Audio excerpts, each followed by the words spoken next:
পটল নিয়ে চলে এসেছি। পটলের একটা রেসিপি বানাবো, খুবই সুস্বাদু আর টেস্টি। তো পটলটাকে এইভাবে একটু করে ছুলে এইভাবে চাকা চাকা করে কেটে নিয়েছি। পটলটাকে আমি এখন সেদ্ধ করে নেব। তার জন্য এখানে প্রেশার কুকার নিয়েছি। প্রেশার কুকারে পটলগুলো দিয়ে দেবো, তার সাথে অল্প জল দিয়ে দেবো সেদ্ধ করার জন্যে।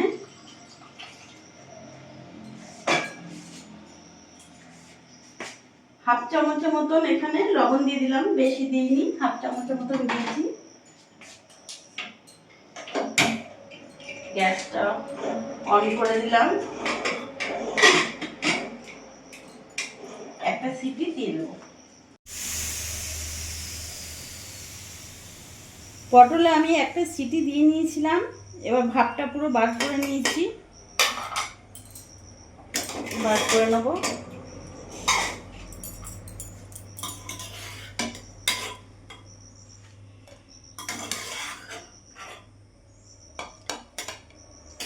একঘেয়েমি পটল খেয়ে খেয়ে যাদের বিরক্ত লাগে তারা এইভাবে করে দেখবে, সত্যি খুব ভালো লাগে।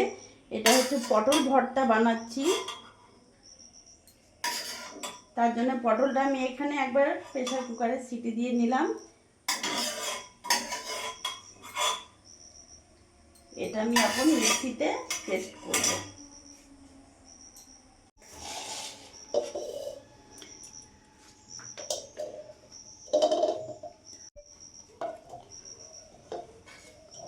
পটলগুলো মিক্সির বাটিতে নিয়ে নিলাম পুরোটা।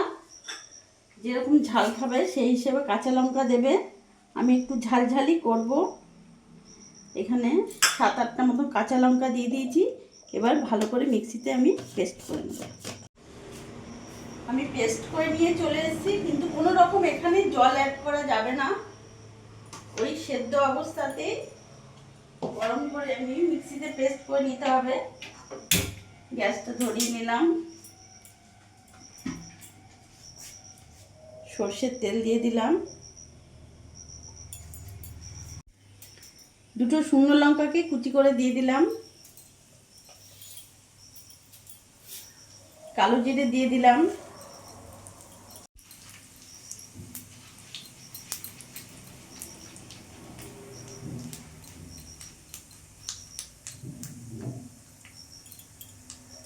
এবার এরই মধ্যে আমি এখানে প্রায় 14-15টা রসুনের কোয়া থেতো করে নিয়েছি। তোমরা চাইলে এটা বেটেও নিতে পারবে, কিন্তু আমি থেতো করে নিয়েছি, এতে স্বাদটা ভালো লাগে। কিছুক্ষণ ভাজা ভাজা করে নেব। এবার এরই মধ্যে আমি এখানে একটা বড় সাইজের পেঁয়াজ নিয়েছি। পেঁয়াজটাকে ভালো করে কুচি কুচি করে নিতে হবে। এবার ভালো করে মিশিয়ে আমি একটু ভাজা ভাজা করে নেব। এখানে আমি অল্প একটু লবণ দিলাম, কারণ পটল সেদ্ধ করার সময় আমি লবণ দিয়েছিলাম।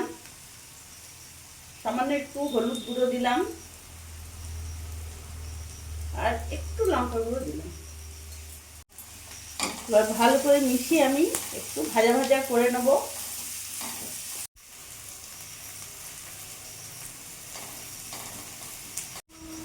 কিছুক্ষণ ধরে ভাজা ভাজা করে নিয়েছি, রসুনের খুব সুন্দর একটা গন্ধ বেরিয়ে গেছে। এবার এরই মধ্যে পটলের পেস্টটা পুরোটা দিয়ে দেবো।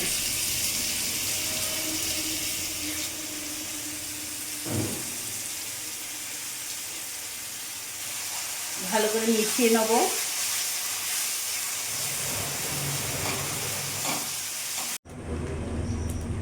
মিডিয়াম আছে আমি এইভাবে নেড়ে চেড়ে ভাজা ভাজা করে নেব, যাতে পটলের জলটা পুরোটা মরে যাবে।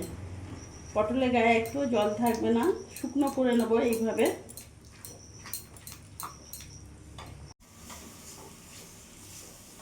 কতটা ভাজতে ভাজতে কতটা কমে গেছে। এরই মধ্যে এখন আমি সামান্য চিনি দিয়ে দেবো, বেশি না, সামান্য। এতে স্বাদটা আরও বাড়িয়ে দেয়। যেহেতু আমি একটু ঝাল ঝাল করেছি, তোমরা যেমন ঝাল খাবে সেই হিসেবে লঙ্কা দেবে। আর ভাজতে ভাজতে দেখবে এইভাবে যখন গুটিয়ে যাচ্ছে, উঠে আসছে এরকম, তখন জানবে হয়ে গেছে। আমি আরও 2 মিনিট এইভাবে নাড়াচাড়া করে ভাজা ভাজা করে নেব।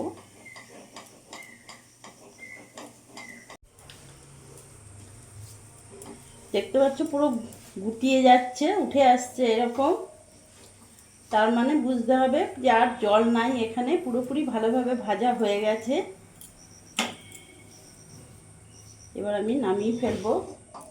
দেখো পুরো খুন্তিতে উঠে গেছে।